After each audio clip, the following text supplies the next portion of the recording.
Welcome to the Camera Brains Filmmaker Q&A series. My name is Chase, and I'm the creator of the @camera.brains community on Instagram, showing you the cameras behind your favorite films, commercials, and music videos. I'm really excited to have Boula Wayne on as our guest.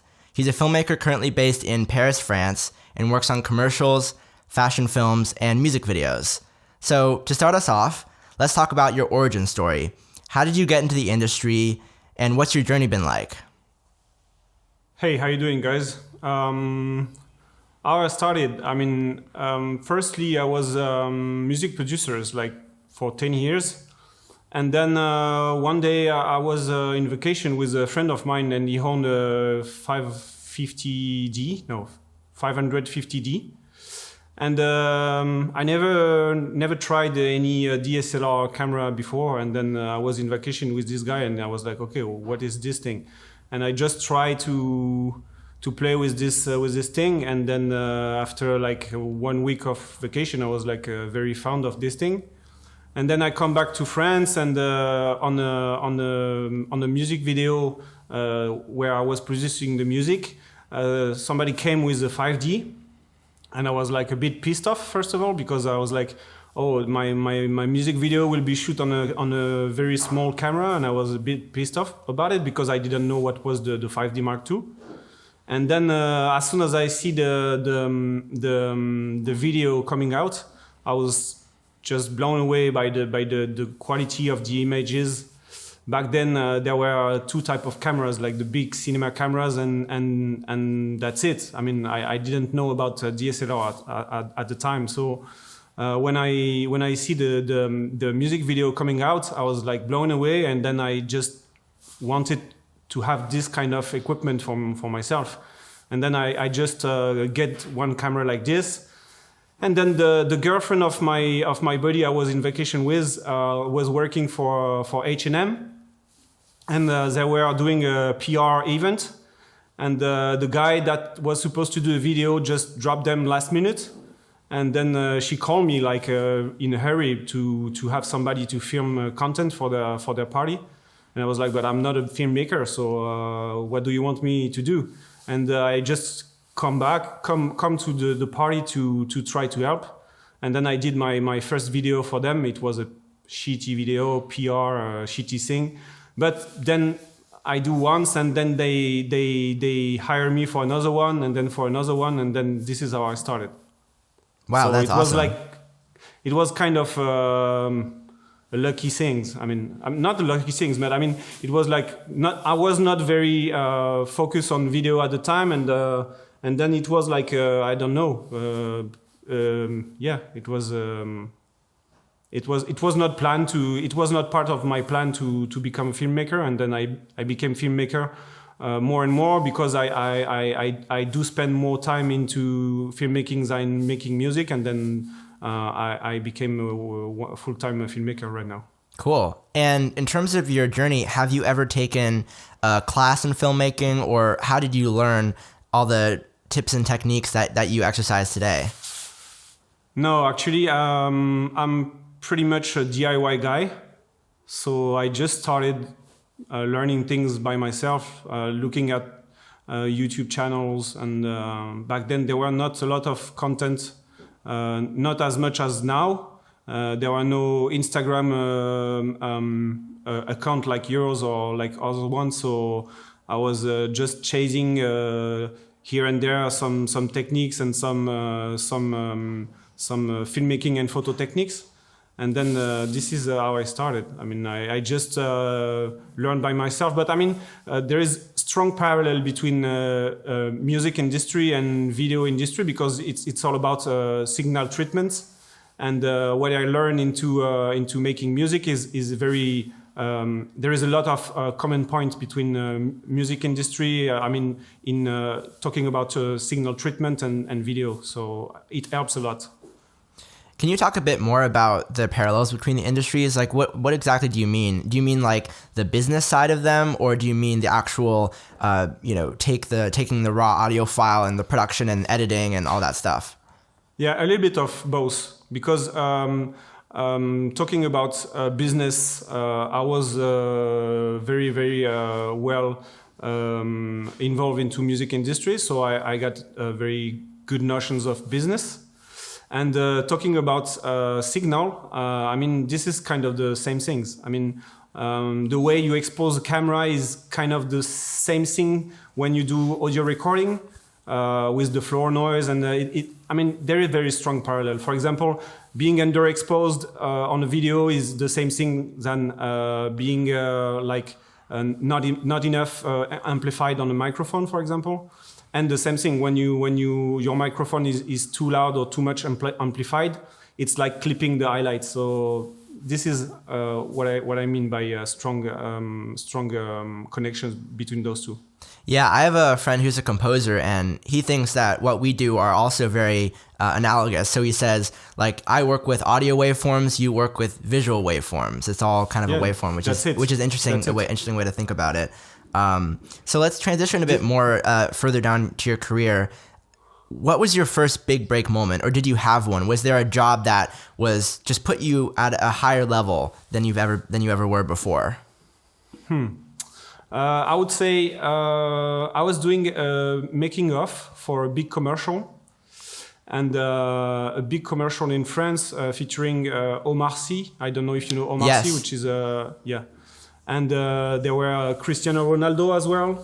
Wow. So he was both of those guys were brand ambassador for this TVC, and then on the first day, at the first minute of the shooting, they were doing POV shots using Sony A7S. And then the DOP was a big name, and but he doesn't know how to work very well with this kind of camera. And the crew there was a very talented crew, but they only know how to use red cameras, RE cameras, and they struggle to configure the A7S.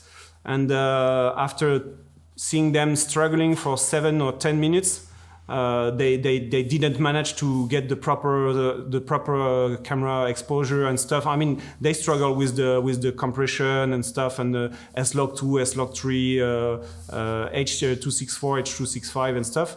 And then I just tell them, okay, guys, I know this camera very well because I shoot with it very often. So if you want, I can help. And then as soon as I put my hand on the camera, I just fixed everything in 5 minutes because it was a camera I was using. And then the DOP just said, okay, I want the making of guy next to me for the whole shooting. And this is how I just get out of the making of crew to being a making of crew, and then a little bit being closer with the big guys. I mean, DOP, directors and producers. So this is, I mean, the first things that put me in the light a little bit, I would say.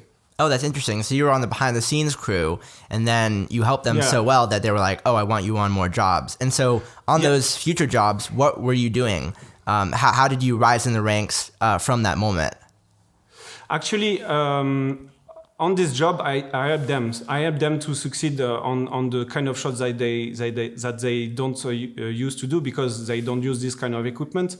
But then, as I was in the van, because when you are a making of guy, you are always on the side because you're not part of the main film. So you have to be careful to do not being in the frame. You have to be careful to do not annoy the main team. So as soon as I help them, they bring me in their van. So I was in the van with the DOP, the director, and the producer.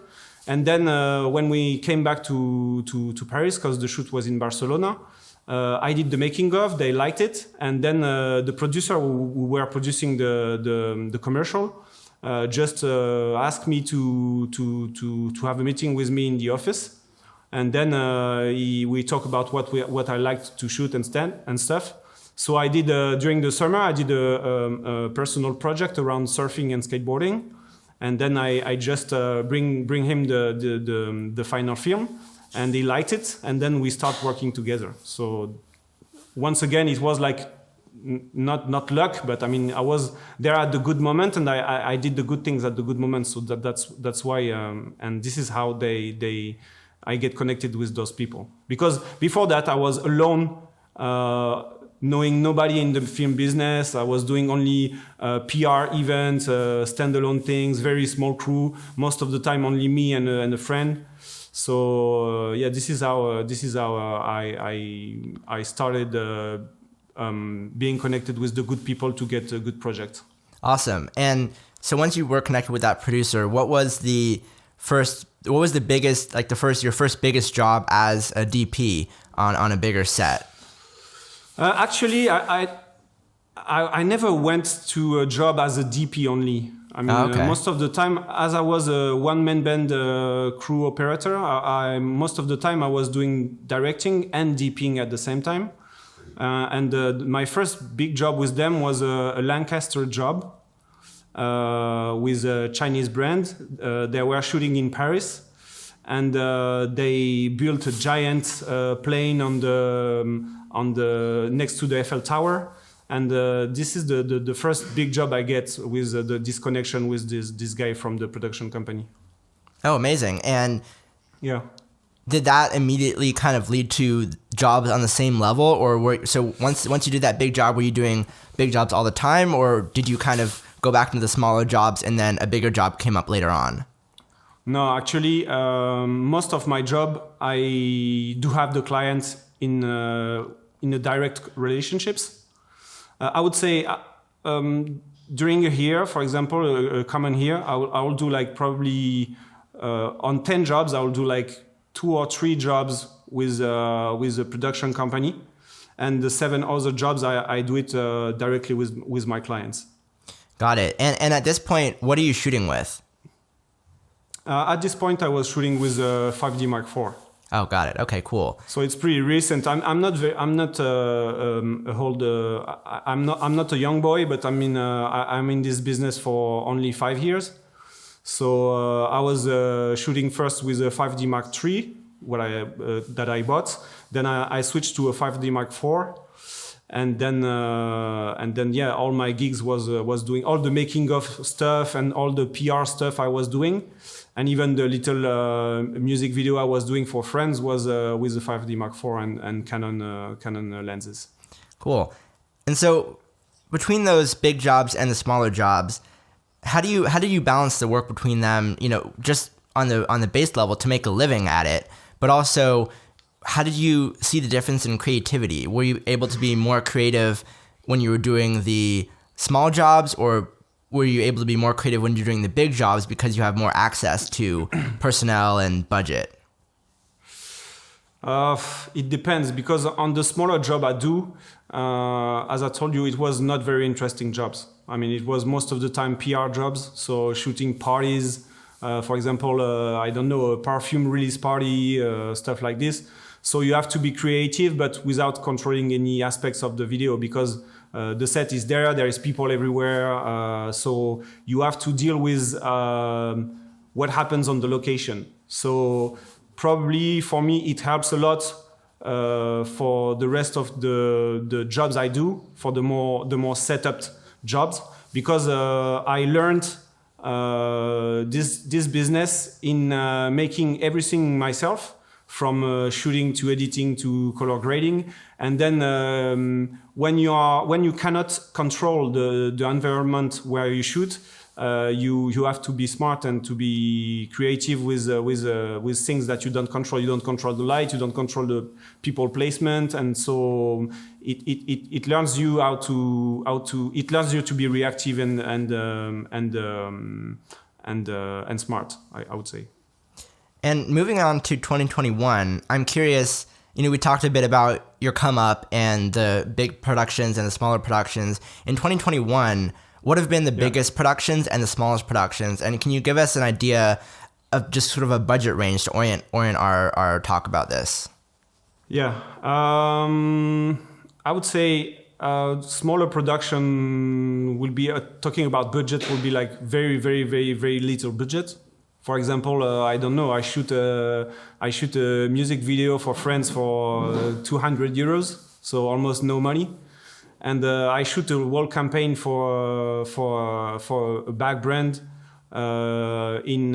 with 20 people crew in Greece for almost 200K. So Wow, that is quite a range. So it's a range. I mean, but I would say, to be honest, most of the job I'm jumping on right now. I mean, the smallest jobs will be more around 5 to 10K, and the bigger one would be more like 50 to 1 or 200.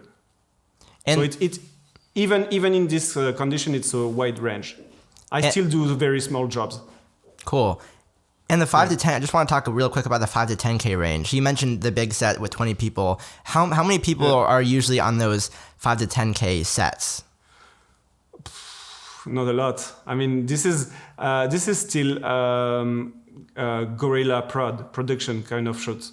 I mean, when you see for example, the Pollen video, there is the brand, so they hire the stylism, transportation, and all those stuff. But talking about video crew, there is only 2 or 3 people. Only me, my camera assistant, and which is my dronist as well, which is very talented. You guys need to take a look at his Instagram, and probably an assistant to, I don't know, deal with the reflector. And that's it. I mean, this is not maybe another assistant to, I don't know, carry case and lenses and stuff. But I mean, this is for the Pollen example. For example, it's very, very small crew. Yeah, amazing. Not more than 3 or 5 people, 3 or 4 people on the video side. I would say, because there is the stylism and the makeup and stuff.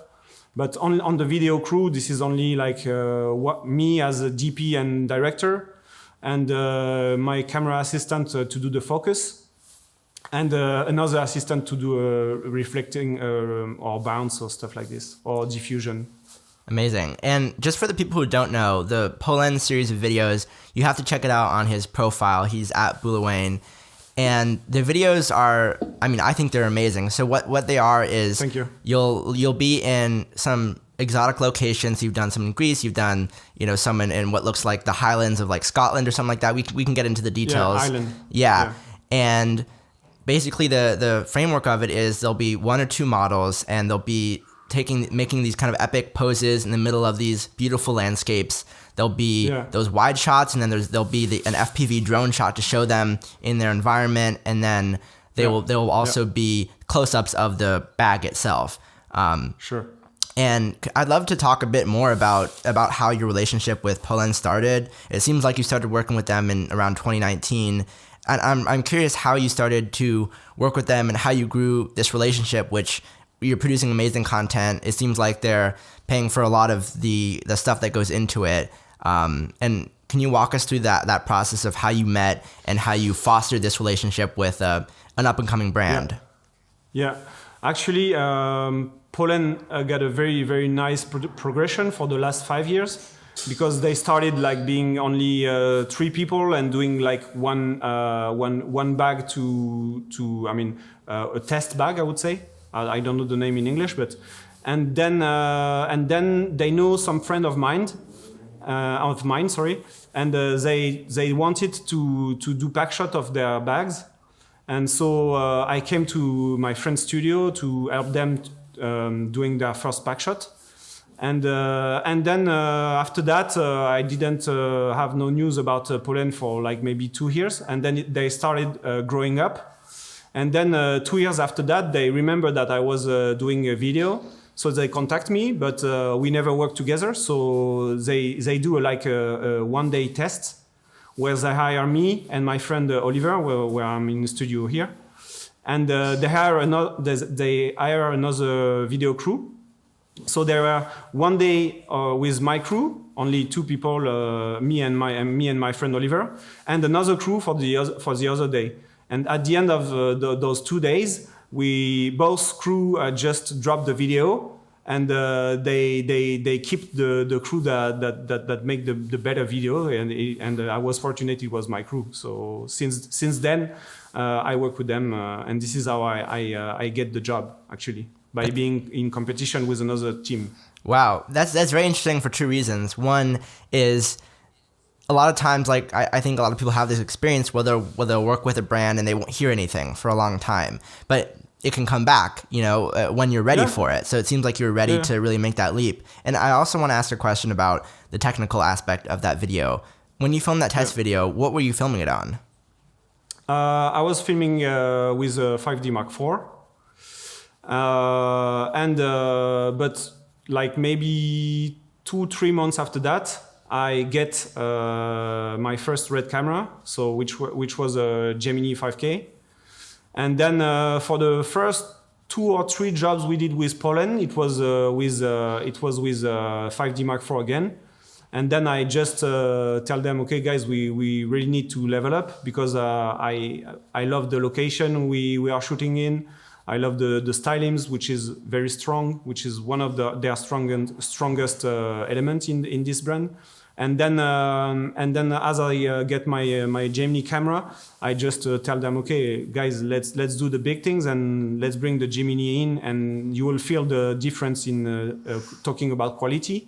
And they were not very motivated by this because it was raising up the money aspects of the shooting. But as soon as they see the images, they were blown away. And then from now, they don't even want to talk about 5D shit and stuff. So yeah. How much? We first started with one RED camera for the handheld shots, the Gemini, and the 5D Mark IV for the steady shots. And then after that, my camera assistant buy a Komodo. So we put the Komodo on the Ronin S2. And so now we are shooting 100% RED ecosystem, all the video all the Poland video. That's amazing. And I also had a question about the FPV drone shots. What's your setup for that? Most of the time we are shooting with a small custom FPV that my colleague is building himself.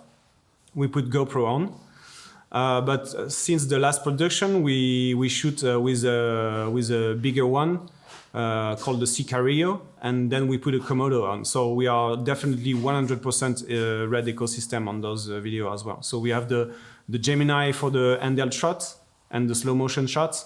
We have the Komodo on the RS2, and we have another Komodo on the FPV drones. To talk a little bit about gear also on that note, what do you think about the difference between the Gemini and the Komodo? When you're looking at the files, when you're just using it, what are the advantages of one or the other? Overall, I would say the Gemini is better than the Komodo. I do love more the images of the Geminis and the Komodo, which is a little bit softer, a little bit more cinematic. But it's not a lot, but you can feel it. Talking about grain on the signal, the Gemini is way better. But actually, Komodo is a very good camera for the price.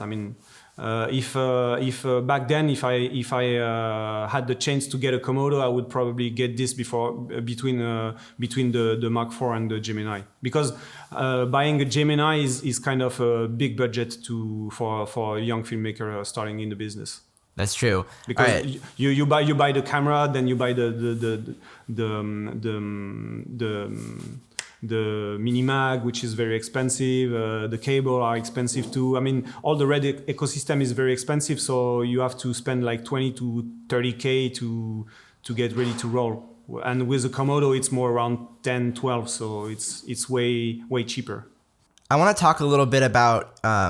I want to shift over to your journey with equipment.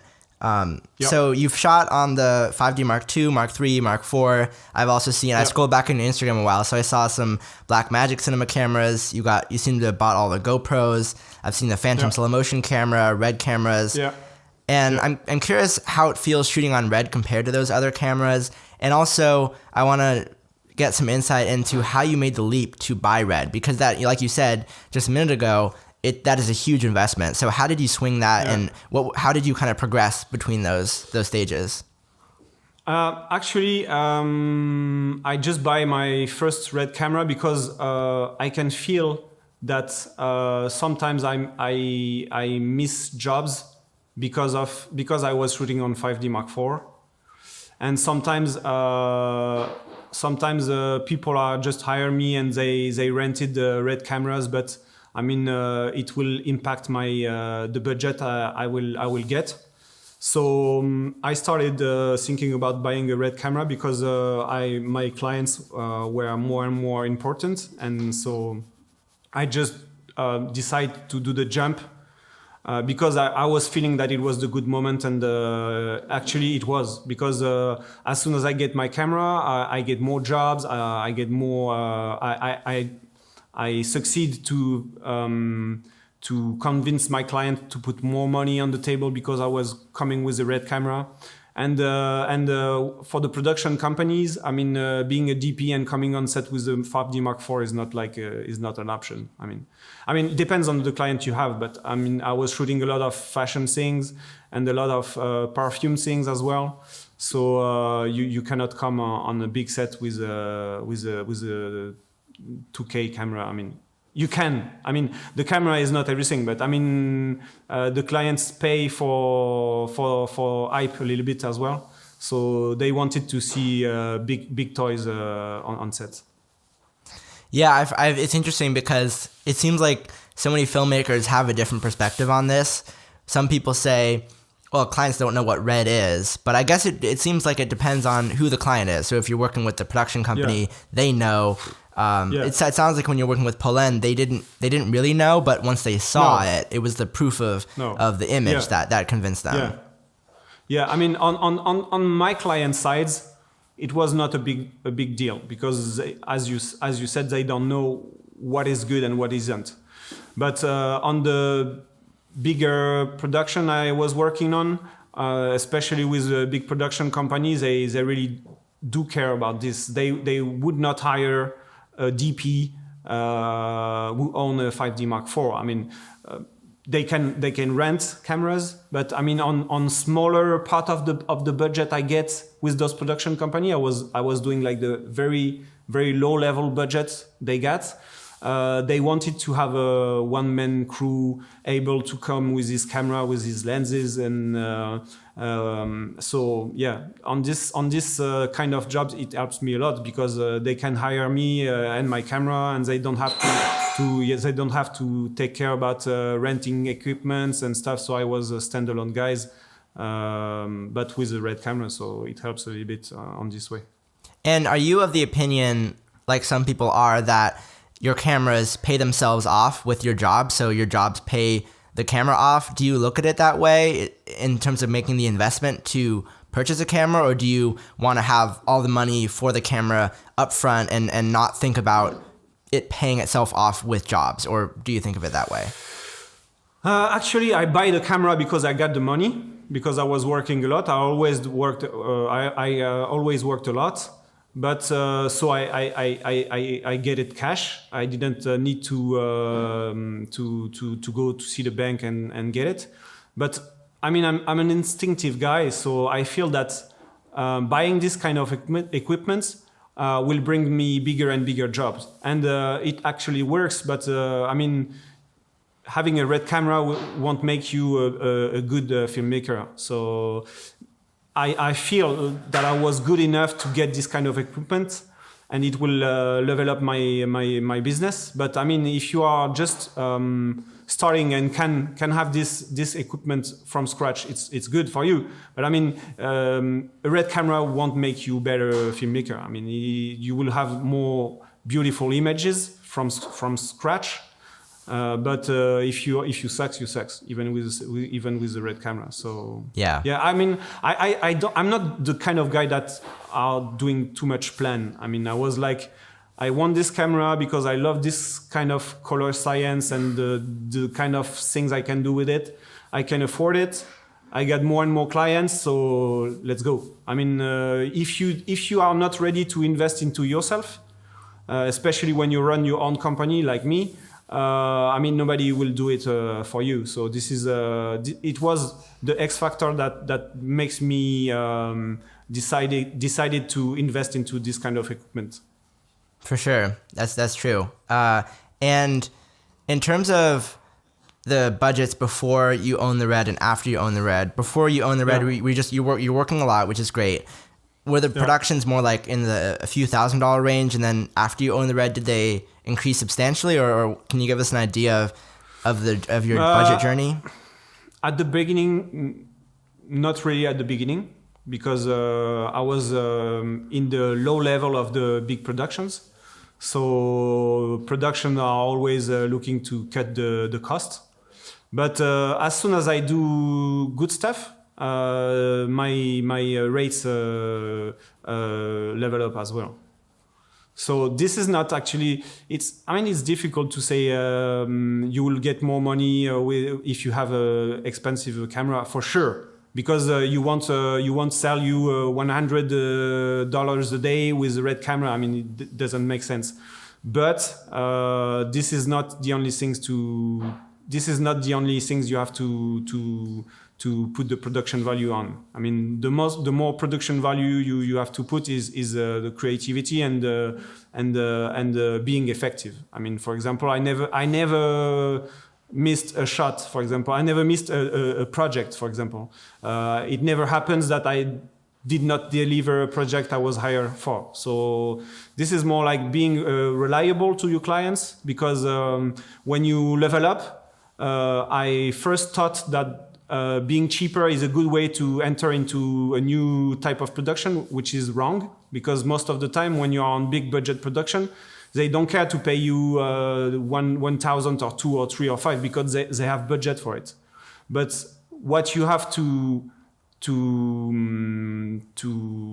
the most production value you put in this thing is when your clients hire you and they know that you will come with what they need. This is the more things that helps them to hire you again. I'm not sure if I'm understandable. Oh, that makes total sense. Yeah. And also, I want to ask a follow-up on that as well. How do you kind of scope out what budget the client might have? Because things are not so transparent in the world. You know, they want you to say the first number because they don't want to pay you how much they can pay you. How do you deal with that? What's been your experience with finding the right budget to fit into? It depends. On small productions, most of the time they play this game. So you have to talk first and blah, blah, blah. But as I told you, on bigger production, most of the time they come with a budget. So they say, because first of all, I was trying to sell me, hey guys, I love what you're doing. I came for free. And then if the job is good, you hire me again and again. But it was not a good deal to do, because most of the time they got budget to hire you. And the most problematic aspect for them is to deliver a good content for their boss. So on my clients, I was trying to sell myself as much as possible, because this is a pretty challenging job and you have to get paid for that.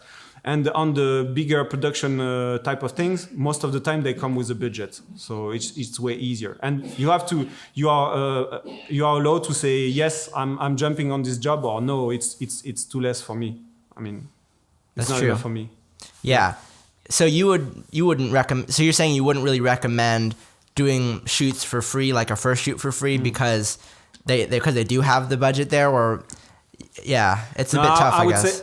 I would say if you come for free, they will ask you again for free, and so this is not the good things to do, because if you are selling yourself too low, for example, you accept a job that costs 10K and you sell yourself 1K, the next time they will come with 1K budget. I mean, so the big deal is find a good balance between selling yourself the good price and at the same time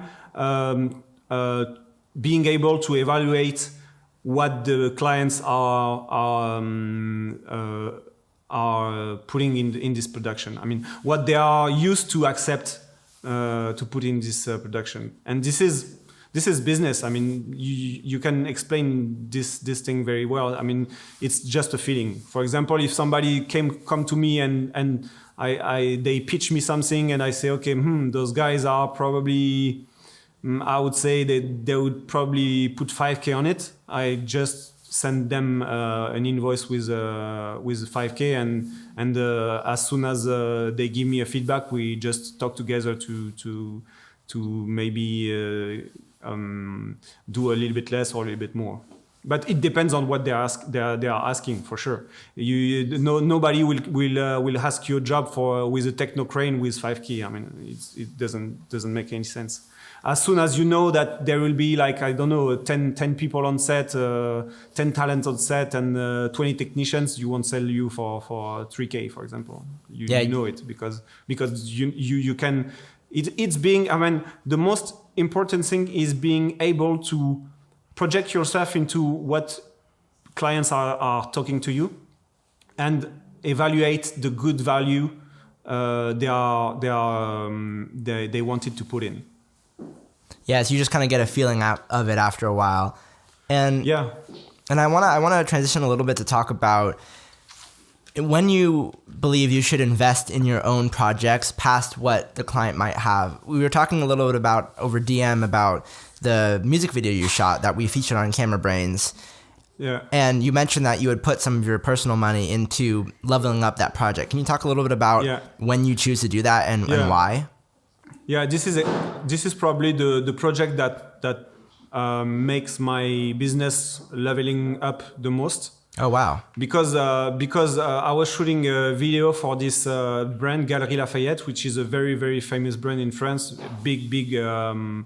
It's like a Macy's kind of shop in France, but very famous.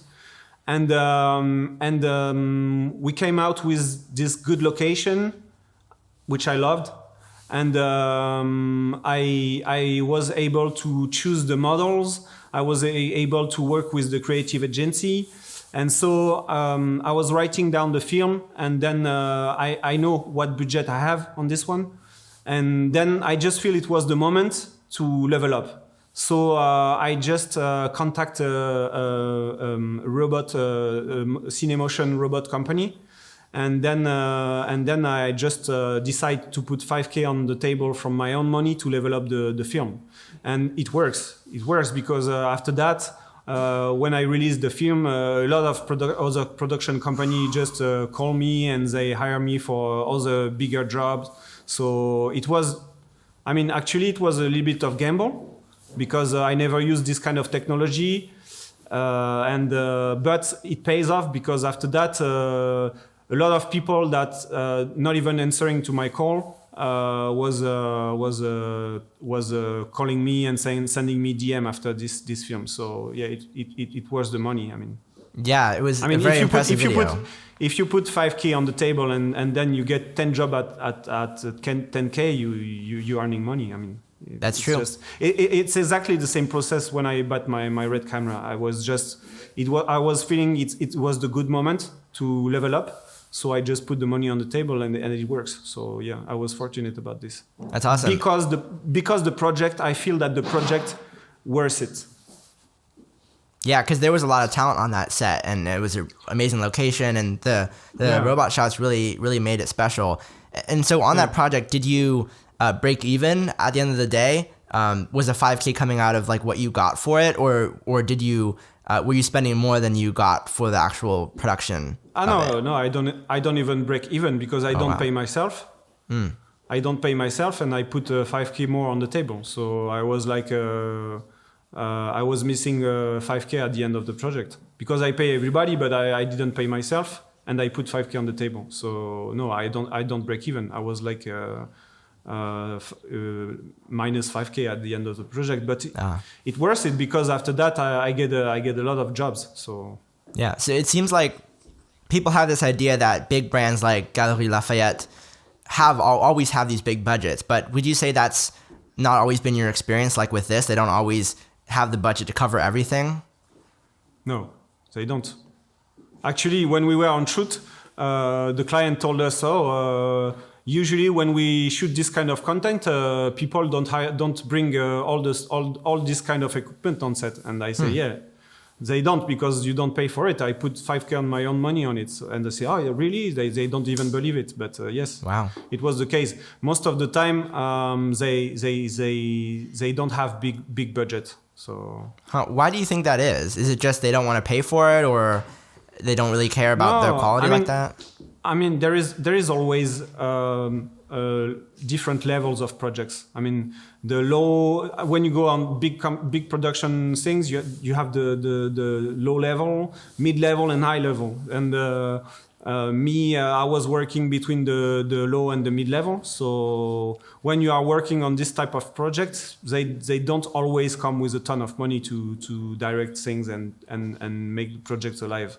Most of the time, they will use influencers with iPhone stuff to do the video, and which is not my kind of the kind of things I love.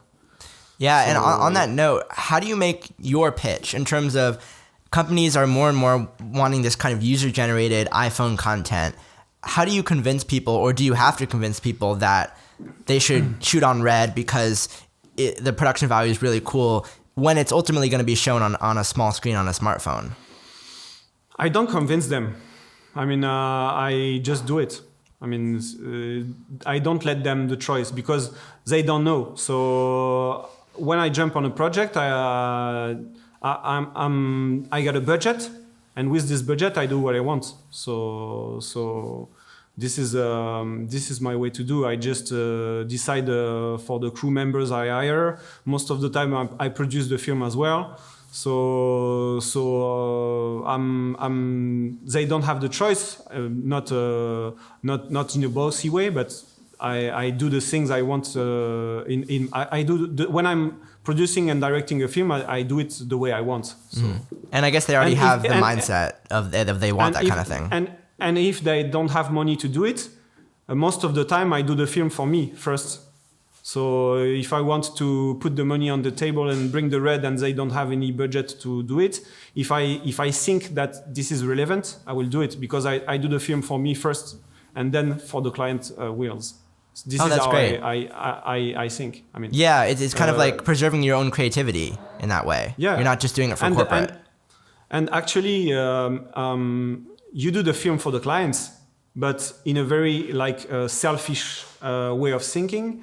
First of all, you do it for you. So we have common interest, me and the clients, in having the best quality in terms of video-wise and creativity and stuff.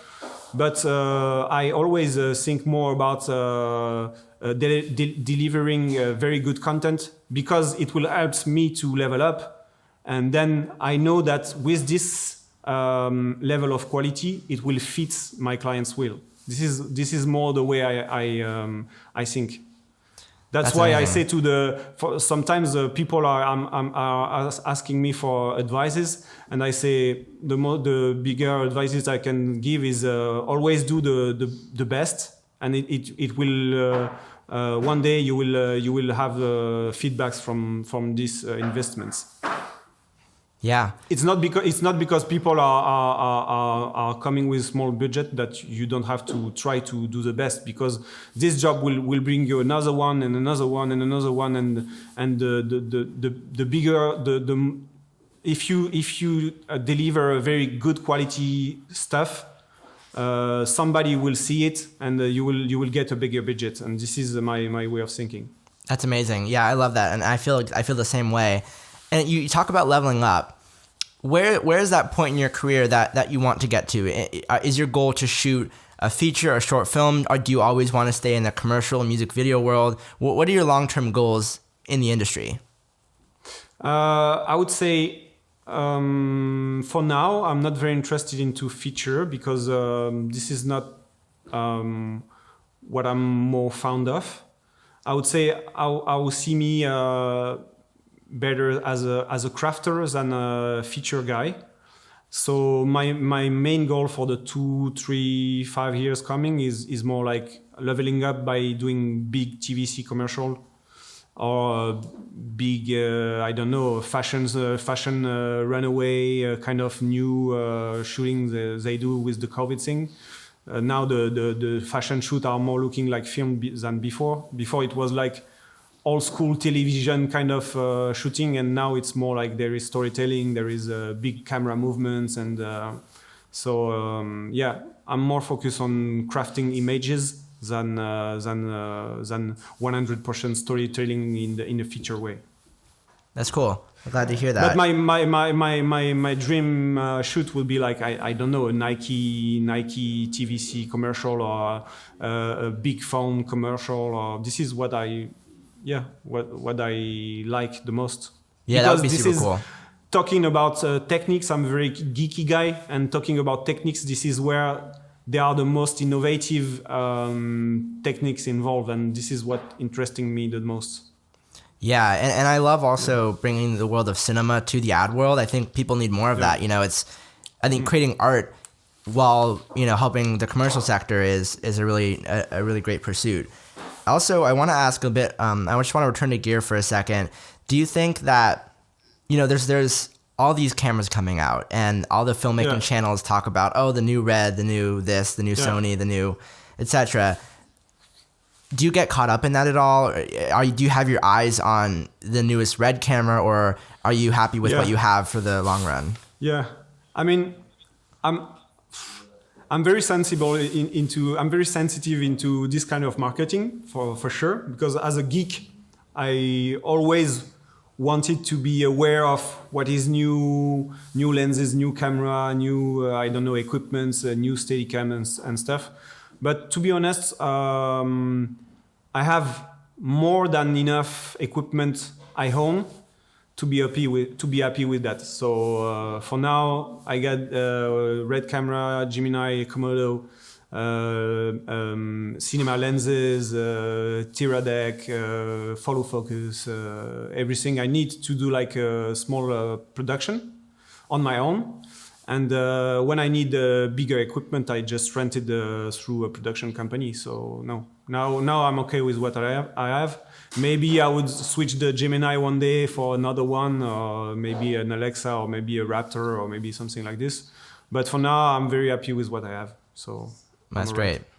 But I'm always looking on the new stuff coming out, always. This is why I'm very fond of your channel and others' channel as well. I appreciate that. Yeah. I definitely love it as well. Okay, so we just talked about the Red cameras, and I know you mentioned that you had this kind of partnership with DZO Film. They make great cinema lenses. Can you talk a little bit about that process, how you met them, and what kind of stuff you do together? Yeah. Actually, DZO contacted me like 1 year and a half ago, and they see the Poland video as well. They see I was shooting on Cook cinema lenses. Oh, those are my favorite. Yeah, me too. But I mean, they just came and we start talking together. They sent me a wallet with lenses to test, and actually I was in balance to buy them myself. I was looking to this kind of lenses because the tests I saw on the internet was pretty decent, I would say. And then as soon as I get those lenses, I was like, okay, I mean, for a young filmmaker, I mean, you won't shoot the next Nike commercial on DZO because nobody will allow you to do this. I mean, you can, but I mean, you know, clients pay for the bling bling as well. Yes. But I would say, man, for most of the jobs, it's really relevant. I mean, I all the Poland video I shoot for the last 1 year and a half are made with those DZO lenses. And when I go to the grading room with a colorist, they just blown away because they say, "Oh, you still shooting on Cook?" I say, "No, I'm shooting on DZO." And they were like, "Okay, oh wow, this is not like shitty Chinese thing like back in the days where you buy shitty stuff on Alibaba or AliExpress and stuff. No, they are really. It's like Desido. It's like DJI. I mean, they come with very very nice product for the money. I mean, you can't beat the price of quality rendering of those lenses. I love them. Yeah, I mean your videos they look really great, and something I was impressed with too is the wide angle shots look really clean, and I don't really see a lot of distortion, so that's also very impressive for a cinema lens. Yeah, I mean they sent me the 14 millimeters like 6 to 8 months ago to test. It wasn't released yet. They released it like maybe 1 or 2 months ago. And they sent me the 14, and I just test it, and I was like, okay, it's really good. I mean, it's same level of quality than the rest of the lenses. Yeah, that's great. And you know, talking about those wide shots for a second, where you see the beautiful landscape. How do you find your locations? Because I've seen your Instagram. You've traveled the world. Do you like bookmark locations in your mind to go back to, and when they say, oh, we want to film it in this cool spot, you're like, oh, I have an idea? Do you like fly out and test locations? Yeah. What's your process for that? I mean, to be honest, the brand has a big part of this, because they are very good at art direction. Most of the time they came with the locations. So we have to give them credit for that, because very often a little brand like this doesn't put enough effort in their content productions, and actually Poland did. They do great bags, and they have a big they have very strong art directions, which are doing internally. They don't do their art direction through another company. They do it all in house. And most of the time we talk about location and what they wanted. We exchange about spots we shot for other brand, other stuff on maybe on vacation. Oh, I was on vacation there, and this spot was looking amazing, and blah blah blah. But most of the time we come on set because they do researches on the spots. So we have to give them credit for that, because this is a key element for their productions. Yeah, I think having good stylism and very nice locations. Yeah, I think collaboration in the film industry is really important for, you know, if people can bring their skill sets to the job, you just get a much better end product. So it's cool that you have that relationship with them. And I really want to thank you for taking the time to talk with us. Is there anything that you want to tell the @camera.brains community? Any advice for the filmmakers watching this right now? The bigger advice I can tell you guys is putting everything in what you are producing. I mean, this is the only way to be relevant. And I mean, if you don't put all your heart in what you are producing, I mean, nobody will do it for you. So, I mean, you won't get any jobs by doing this in a low level. I mean, you have to do it as much as possible, like it was like the job, even if it's not the case. So this is my way of thinking. I always do the best I can, and with the time it pays off for me. So it will probably pay off for you guys as well. That's great. And where can the people find your work? Where do you want them to go? If people want to hire you, where can they find your information? Actually, I got a website, but he's not very like how would I say? I don't. You don't like update it. Yeah, I don't update it very often. But I would say Instagram is a good way to get in touch with people, and it's kind of my portfolio. And I got my Vimeo as well, which you can find on my description link. And that's it. I mean, IG is a good way of meeting people as well. We meet together through IG. Now I get a lot of jobs through IG too. So I mean, let's talk on IG. It's all right, man. Sounds good. Well, I thank you again for your time. I think you really gave some great insights into the industry, and I think we all really appreciate it. So have a good rest of your day. Thanks for chatting. Thanks. Bye bye. Bye.